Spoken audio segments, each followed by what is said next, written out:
La sexualité du pervers narcissique, on en parle. Vous voulez connaître, vous voulez savoir les trucs du pervers narcissique de ce côté-là. Alors, restez scotchés et suivez cette vidéo jusqu'au bout.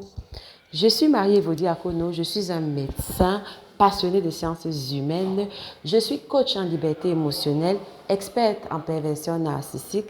J'accompagne les femmes à se sortir des relations toxiques. Aujourd'hui, il m'a été demandé, vous m'avez demandé dans vos commentaires d'aborder le sujet houleux de la sexualité du pervers narcissique. Il sera question de ça tout au long de cette vidéo. Je vais partager avec vous cette réflexion sur ce qui se passe en dessous de la ceinture du pervers narcissique. Quelle est la philosophie derrière et pourquoi il le fait et quelles en sont les conséquences sur les victimes en face de lui. Le pervers narcissique, je l'ai déjà dit, c'est un être, c'est un personnage qui est dépourvu profondément d'empathie. C'est un personnage qui voit les autres comme des jouets. C'est quelqu'un qui a l'âge mental d'un enfant de 7 ans, dont les autres autour de lui sont juste des jouets qu'il peut utiliser pour son bon plaisir.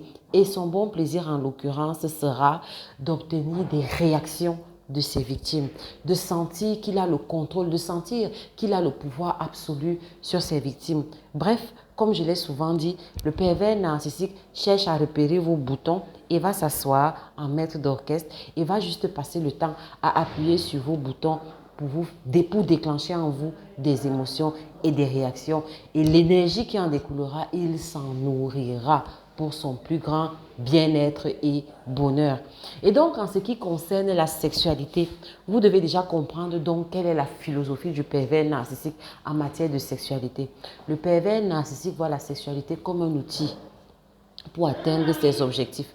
Vous devez bien cerner ça. La sexualité pour le pervers narcissique est un outil, puisque le pervers narcissique est un être froid à l'intérieur, c'est une coquille vide.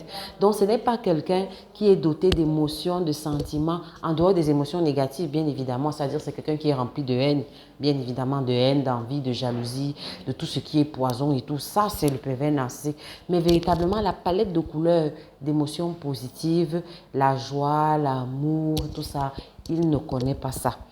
Et ça va donc se déteindre sur sa sexualité. Et je vais aborder principalement deux axes.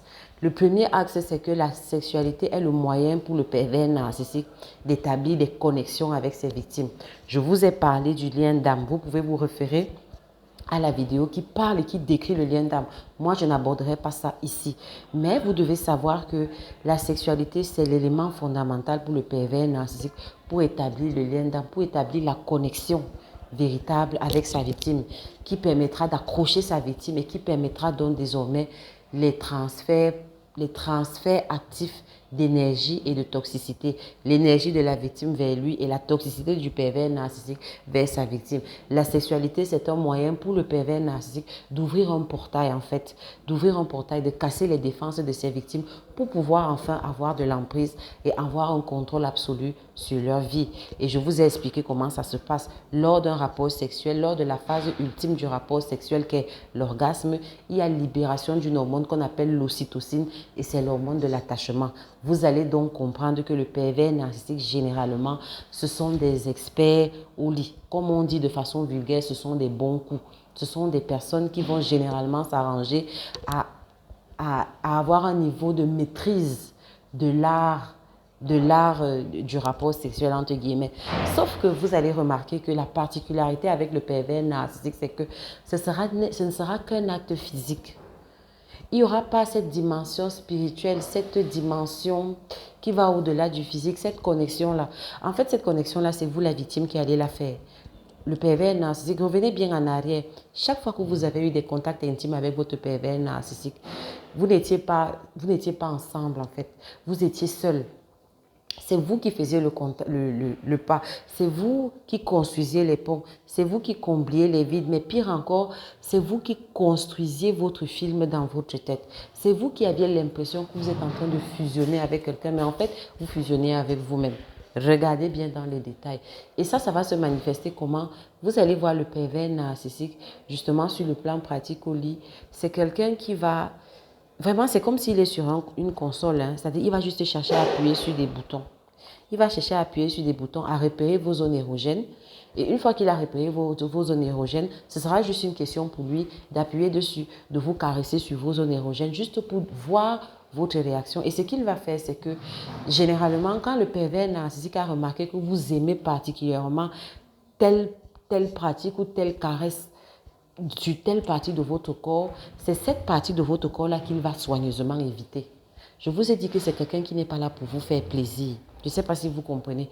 Donc, ce qui va se passer, c'est que si votre zone érogène, je ne sais pas, si votre zone érogène, c'est par exemple le mamelon de votre sein, ce que le pervers narcissique va faire, c'est qu'il va juste effleurer. Il va juste caresser tout autour, mais il ne va pas donner une caresse précise au niveau de votre mamelon. Ce qu'il fait, qu'à un moment donné, vous allez juste vous sentir... c'est vous qui allez faire le pas, en fait. C'est-à-dire ce vide-là, c'est vous qui allez le combler. C'est-à-dire, je ne sais pas comment je vais expliquer ça. C'est vous qui allez plutôt dans l'urgence, dans le désir brûlant d'assouvir un peu ce qu'il vient de vous faire. Alors, c'est vous qui irez vers lui et c'est vous qui allez compléter son geste, en fait. Donc, du coup, en fait, avoir un contact intime avec un pervers narcissique, c'est un peu comme si vous êtes en train d'avoir un contact intime avec vous-même. C'est un peu comme si vous êtes en train de vous masturber.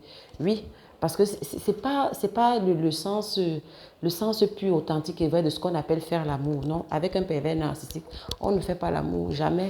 On ne fait pas l'amour, puisque pour faire l'amour, il faut déjà qu'il y ait de l'amour. Excusez-moi.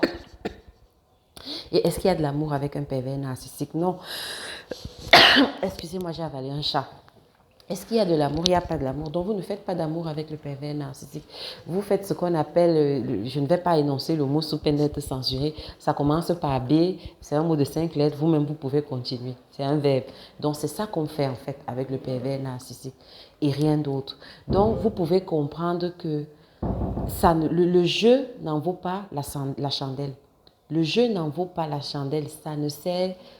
Ça ne sert strictement à rien. Oui, vous allez sortir de là satisfaite, mais la dimension, parce que l'acte sexuel, en fait, n'a pas que cette dimension charnelle. L'acte sexuel a une dimension invisible, a une profondeur, a une puissance.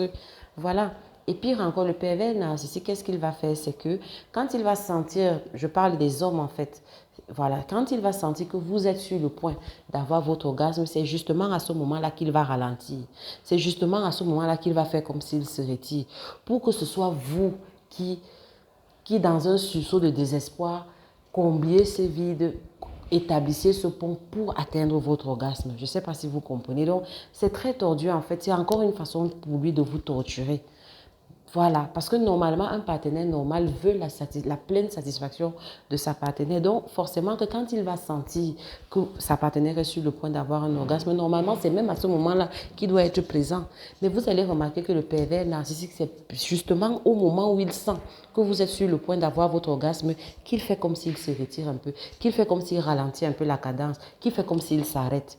Vous allez croire que c'est un jeu ou que c'est un jeu amoureux. Ce n'est pas un jeu amoureux. Il fait ça exprès. C'est quelqu'un qui ne vous aime pas. Vous comprenez? Donc, pour lui, il est hors de question qu'il vous donne du plaisir. Vous êtes un jouet. Il vous manipule comme il veut, un peu comme un chat est en train de jouer avec une souris. Vous comprenez? Ça, c'est le premier point. Le deuxième point, c'est que vous allez remarquer que en fonction du type de proie que vous êtes, même pas quel que soit le type de proie, le pervers narcissique a un côté pervers sur le plan sexuel.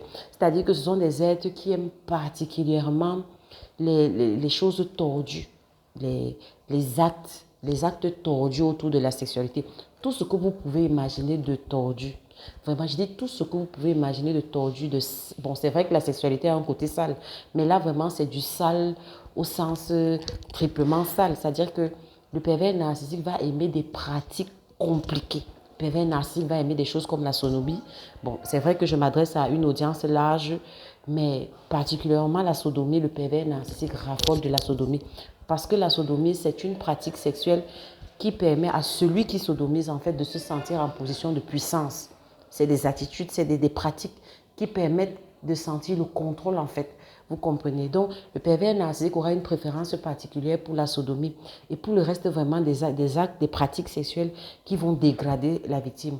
Je ne vais pas détailler ça ici. Vous pouvez imaginer toute pratique sexuelle qui peut dégrader un partenaire. C'est cette pratique-là que le pervers narcissique va choisir parce que comme je vous ai dit à la base, il ne vous aime pas.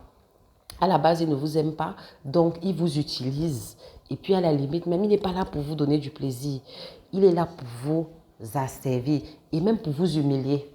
Vous allez penser peut-être bizarre, mais je vous dis véritablement que quand le pervers narcissique a un rapport sexuel avec vous, même si vous êtes son épouse, regardez bien en trame de fond, vous ne vous sentez pas célébré. Vous n'êtes pas célébré. Laissez les histoires de la phase de love bombing où il vous raconte des choses. Je vous ai déjà dit qu'avec un pervers narcissique, n'écoutez pas ce qu'il dit, écoutez ce qu'il fait. Écoutez les actes qu'il pose.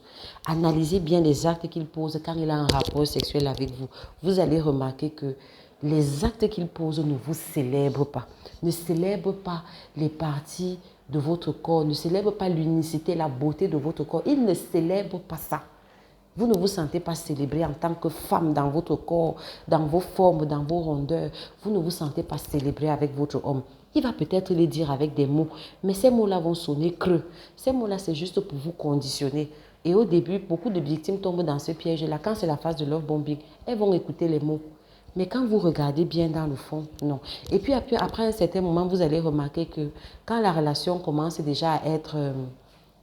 à avoir de l'âge, le pervers narcissique va zapper les préliminaires. Or, les femmes aiment particulièrement les préliminaires. Donc, les préliminaires vont devenir de plus en plus courts et généralement même il pourra se passer des préliminaires parce que pour lui, il estime que vous êtes son objet. Donc, le pervers narcissique, bon, c'est vrai que dans le couple, il peut arriver des moments où, en fonction de l'envie du moment, on peut se passer des préliminaires et aller directement à la pénétration, à l'acte sexuel. Mais, ce que je dis, analysez très bien. Ce sera ça la routine. C'est-à-dire que le pervers narcissique, généralement, va venir, va vous dire que couche-toi là, il va soulever votre robe et il va déjà d'emblée chercher à vous pénétrer. Il y aura, parce que les préliminaires, en fait, les préliminaires sont fonction de l'attachement qu'on a avec la personne. Les préliminaires sont fonction de l'amour qu'on a pour la personne, au moins du respect qu'on a pour la personne. Or, le pervers narcissique ne vous respecte pas. Il ne vous respecte pas. Donc, même dans les préliminaires, quand vous allez même insister qu'il s'attarde sur la partie préliminaire, vous allez remarquer qu'il va la bâcler, mais surtout qu'il va même éviter les pratiques que vous aimez en préliminaire. Si vous aimez, par exemple, qu'on vous embrasse de façon langoureuse et tout, si vous aimez les baisers, des choses comme ça, là, le pervers narcissique va même vous donner un bref baiser comme ça, là, il va passer à autre chose parce qu'il ne vous aime pas, mais surtout parce qu'il vous hait. Vous comprenez? Et ça se manifeste donc dans l'acte sexuel. Le dernier volet que je voudrais aborder sur cette thématique, c'est que, comme j'ai dit, l'acte sexuel, c'est un moyen pour le pervers narcissique. C'est des êtres très froids. Ils ont un harem. Ils sortent avec pas mal de femmes. Mais comme je vous ai dit, ce n'est pas pour entrer en communion avec ces femmes-là. Ce n'est pas véritablement, je vais dire, quand on dit que le pervers narcissique est un don Juan, ce n'est pas que c'est un truc avec sa quéquette qu'il veut satisfaire sa quéquette et c'est sa quéquette qui le domine. Je ne sais pas si vous comprenez. C'est un agenda caché qui est derrière parce qu'en fait, il veut avoir il veut avoir une pléthore de femmes sur lesquelles il a un contrôle. Une pléthore de femmes desquelles il pourra extraire de l'énergie négative et détruire leur vie en fait. Et il sait que l'acte sexuel, c'est le moyen rapide de parvenir à cet objectif-là, vous comprenez. Donc, quand le pervers narcissique couche avec votre soeur, votre voisine, votre ménagère et toutes vos copines et tout ça là, et toute la contrée et tout le village et je ne sais pas quoi et toute la ville, ce n'est pas, retenez bien, ce n'est pas tant qu'il a des pulsions sexuelles qu'il veut, c'est-à-dire qu'il est mené par ses pulsions sexuelles, donc c'est-à-dire le sexe pour le sexe, ce n'est pas le sexe pour le sexe. Ce n'est pas quelqu'un, c'est quelqu'un qui a une intention cachée derrière. C'est-à-dire qu'en ayant un rapport sexuel avec une personne, le pervers narcissique, lui, ce qu'il cherche, ce n'est pas à satisfaire ses besoins, ses pulsions sexuelles. Il cherche plus. Il cherche à la mettre sous contrôle et commencer à la torturer psychologiquement. Et il sait qu'en ayant des rapports sexuels avec cette proie, elle sera docile et il pourra commencer à la torturer. Parce que c'est ça qui l'intéresse. Ce n'est pas le plaisir sexuel pour le plaisir sexuel, c'est la torture qui va finalement avoir sur ses proies et le contrôle. Parce qu'après une bonne nuit d'amour, vous êtes prête à tout pour un homme. Généralement pour les femmes qui sont bien faites. Donc voilà ce que je pouvais dire sur la sexualité du pervers narcissique. C'est un sujet vaste, mais je m'arrêterai ici pour aujourd'hui. Si c'est en résonance avec vous, si vous avez vécu des choses similaires ou d'autres choses, j'aimerais bien savoir quelles sont les autres particularités, quelles sont les autres anecdotes des pervers narcissiques au lit. vous pouvez me le partager dans vos commentaires. Sinon, si vous n'êtes pas abonné, n'hésitez pas à rejoindre la communauté, vous serez les bienvenus. Abonnez-vous, cliquez sur la cloche pour être notifié de mes vidéos, mais surtout, donnez-moi un petit pouce. Je suis Marie Evodi Akono. On se retrouve pour une prochaine vidéo. Ciao!